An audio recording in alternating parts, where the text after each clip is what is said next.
আপনার নামটা বলবেন, আপনি কি পরিচয় আছেন, আর এই মামলায় আপনি আসছেন? হ্যাঁ, সেটা বলতেছি। হ্যাঁ, বলেন। আমি অ্যাডভোকেট ফাহমিদা আক্তার, কাজ করছি মহিলা শিশু বিষয়ক মন্ত্রণালয়ের অধীনে, যে ঢাকা মেডিকেল ও ওয়ান স্টপ ক্রাইসিস সেন্টার আছে, ওখানে কাজ করছি।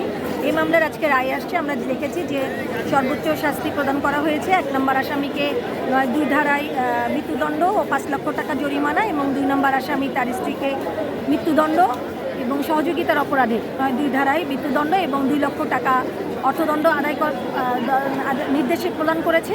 পাশাপাশি আমরা এটাও দেখেছি যে বিজ্ঞ আদালত এই অর্থদণ্ডের 7 লক্ষ টাকা ভিকটিমের আইনানুগ উত্তরাধিকার পরিবারকে দেওয়ার জন্য নির্দেশ প্রদান করেছে, এবং বিজ্ঞ আদালত পাশাপাশি আরেকটা নির্দেশ দিয়েছেন যে এই মামলাটা আসামির পক্ষ চাইলে আগামী 7 দিনের মধ্যে আপিল করতে পারবে।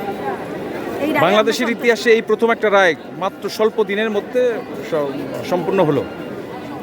হ্যাঁ, এই মামলাটার রায় আমরা দেখেছি স্বল্প সময়ের মধ্যে, একেবারে স্বল্প সময়ের মধ্যে রায়টা প্রদান করা হয়েছে। আমরা চাইব হাইকোর্টে এবং অ্যাপিলেট ডিভিশনের রায়টা আরও দ্রুততম সময়ের মধ্যে যেন কার্যকর হয়।